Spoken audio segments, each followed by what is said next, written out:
क्या आपने कभी सोचा है दुनिया की सबसे ताकतवर कंपनी कौन सी है? बहुत लोग सोचेंगे एप्पल, गूगल, amazon, लेकिन सच्चाई इससे भी ज्यादा हैरान करने वाली है। दुनिया की असली ताकत एक ऐसी कंपनी के पास है जिसके बारे में ज्यादातर लोग जानते ही नहीं। उस कंपनी का नाम है ब्लैक रॉक। ये कंपनी इतनी शक्तिशाली है कि दुनिया की सबसे बड़ी कंपनियों में इसका पैसा लगा है। कई देशों की इकोनॉमी इससे जुड़ी है और ट्रिलियंस डॉलर्स का पैसा ये मैनेज करती है। सवाल है, आखिर ब्लैक रॉक है क्या? अगर आप दुनिया की बड़ी कंपनियों की लिस्ट देखें तो आपको मिलेगा एप्पल, माइक्रोसॉफ्ट, गूगल, amazon। लेकिन अगर आप थोड़ा गहराई से देखें तो एक नाम बार बार सामने आएगा, ब्लैक रॉक। और यही वो जगह है जहां कहानी दिलचस्प हो जाती है, क्योंकि ब्लैक रॉक खुद उतनी मशहूर नहीं है जितनी उसकी ताकत है। अब सवाल है, ब्लैक रॉक आखिर करती क्या है? सरल शब्दों में समझें तो ये एक इन्वेस्टमेंट मैनेजमेंट कंपनी है। मतलब लोग, कंपनियां और सरकारें अपना पैसा ब्लैक रॉक को देती हैं ताकि वो उसे इन्वेस्ट करे। लेकिन यहां एक बड़ा ट्विस्ट है। ये कंपनी सिर्फ करोड़ों या अरबों नहीं, बल्कि ट्रिलियंस डॉलर्स मैनेज करती है। आज ब्लैक रॉक के पास इतना पैसा मैनेज करने की जिम्मेदारी है कि अगर उसे एक देश मान लिया जाए तो वो दुनिया के सबसे अमीर देशों में आ जाएगी। ये पैसा आता है पेंशन फंड से, गवर्नमेंट से, बिग इन्वेस्टर्स से, बैंक से, और फिर ब्लैक रॉक इस पैसे को दुनिया की बड़ी कंपनियों में इन्वेस्ट करती है। अब यहां सबसे दिलचस्प बात आती है। जब ब्लैक रॉक पैसा इन्वेस्ट करती है तो वो दुनिया की बड़ी कंपनियों में हिस्सेदारी खरीदती है और धीरे धीरे ब्लैक रॉक का पैसा पहुंच जाता है एप्पल, माइक्रोसॉफ्ट, गूगल, amazon जैसी कंपनियों में। यानी दुनिया की सबसे बड़ी कंपनियों में कहीं ना कहीं ब्लैक रॉक का हिस्सा होता है। यही वजह है कि कई लोग कहते हैं ब्लैक रॉक दुनिया की सबसे शक्तिशाली लेकिन सबसे कम दिखाई देने वाली कंपनी है। ये हेडलाइंस में कम आती है, लेकिन फाइनेंशियल सिस्टम में इसका प्रभाव बहुत बड़ा है। और यही वजह है कि कई एक्सपर्ट्स इसे the shadow power of finance भी कहते हैं। लेकिन हर बड़ी कहानी की तरह ब्लैक रॉक की शुरुआत भी बहुत छोटी थी। 1988 में एक आदमी ने इस कंपनी की नींव रखी। उसका नाम था लैरी फिंक। और उस समय शायद किसी ने नहीं सोचा था कि ये कंपनी एक दिन दुनिया के फाइनेंशियल सिस्टम को प्रभावित करेगी। लेकिन लैरी फिंक की कहानी सीधी सफलता की कहानी नहीं है। दरअसल अपने करियर की शुरुआत में उन्होंने एक बड़ी फाइनेंशियल गलती की थी। एक ऐसी गलती जिससे उनकी कंपनी को $100 मिलियन का नुकसान हुआ था। और यही घटना उनकी सोच बदलने वाली थी। लैरी फिंक की करियर की शुरुआत अच्छी चल रही थी। वो एक इन्वेस्टमेंट फर्म में काम कर रहे थे और मॉर्गेज मार्केट में डील्स करते थे। लेकिन एक दिन उनसे कैलकुलेशन में एक बड़ी गलती हो गई। उस गलती की वजह से उनकी कंपनी को लगभग $100 मिलियन का नुकसान हुआ। उस समय ये बहुत बड़ी रकम थी। ये घटना उनकी करियर के लिए बहुत बड़ा झटका थी। लेकिन इसी गलती से एक नई सोच पैदा हुई। उस नुकसान के बाद लैरी फिंक ने एक महत्वपूर्ण बात समझी।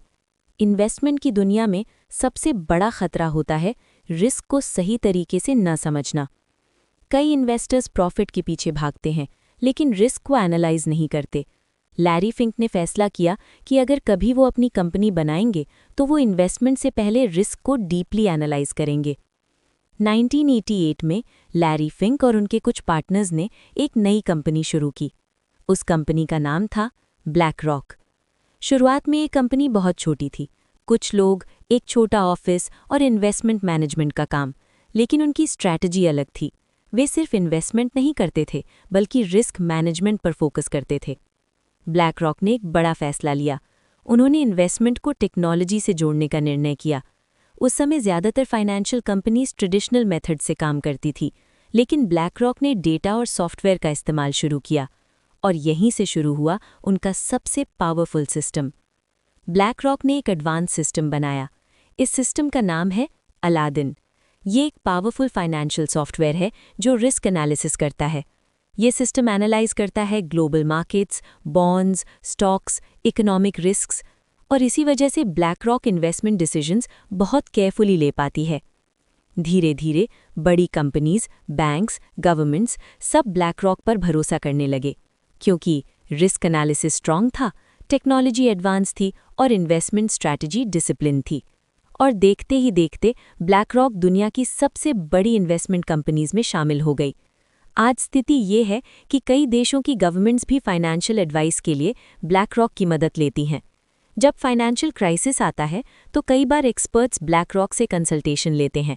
यानी ये सिर्फ एक कंपनी नहीं बल्कि ग्लोबल फाइनेंशियल सिस्टम का एक महत्वपूर्ण हिस्सा बन चुकी है। अब सवाल उठता है, ब्लैक रॉक इतनी ताकतवर कैसे बन गई? इसका जवाब है ओनरशिप और इन्वेस्टमेंट पावर। जब कोई कंपनी किसी दूसरी कंपनी के शेयर्स खरीदती है तो वो उस कंपनी की पार्ट ओनर बन जाती है, और यही काम सालों से करता आ रहा है ब्लैक रॉक। ब्लैक रॉक दुनिया की हजारों कंपनियों में पैसा इन्वेस्ट करता है और इसी वजह से ये ग्लोबल इकोनॉमी में एक बहुत बड़ा प्लेयर बन चुका है। आज ब्लैक रॉक इतना पैसा मैनेज करता है जिसकी कल्पना करना भी मुश्किल है। ये रकम है ट्रिलियंस ऑफ डॉलर्स। ये पैसा आता है pension funds, big investors, governments और फाइनेंशियल इंस्टीट्यूशन से, और फिर ये पैसा दुनिया की बड़ी कंपनियों में इन्वेस्ट किया जाता है।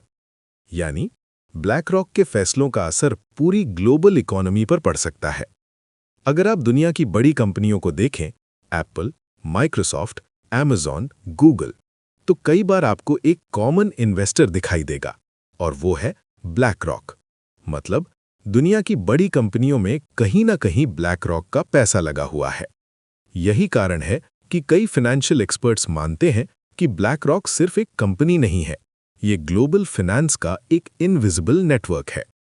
ये डायरेक्टली गवर्नमेंट्स को कंट्रोल नहीं करती, लेकिन फाइनेंशियल मार्केट्स में इसका इन्फ्लुएंस बहुत बड़ा है। और यही वजह है कि कई लोग इसे कहते हैं the power behind the financial system. लेकिन इस पूरी कहानी से हम क्या सीख सकते हैं?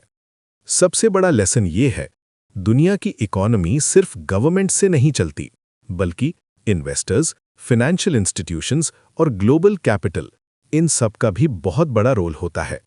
और जो लोग मनी सिस्टम को समझते हैं, वही लोग फाइनेंशियल वर्ल्ड में आगे बढ़ते हैं। इस दुनिया में दो तरह के लोग होते हैं। पहले वो जो सिर्फ पैसे के लिए काम करते हैं, और दूसरे वो जो समझते हैं कि पैसा कैसे काम करता है। और शायद यही कारण है कि कुछ कंपनीज पूरी दुनिया की इकोनॉमी में इतना बड़ा प्रभाव डाल पाती हैं। ब्लैक रॉक की कहानी सिर्फ एक कंपनी की कहानी नहीं है, ये कहानी है फाइनेंशियल पावर की। इसी के साथ हमें आज्ञा दीजिए, आपसे फिर मुलाकात होगी। तब तक अपना और अपनों का बहुत ख्याल रखें और बेजुबान जानवरों से बहुत प्यार करें। धन्यवाद।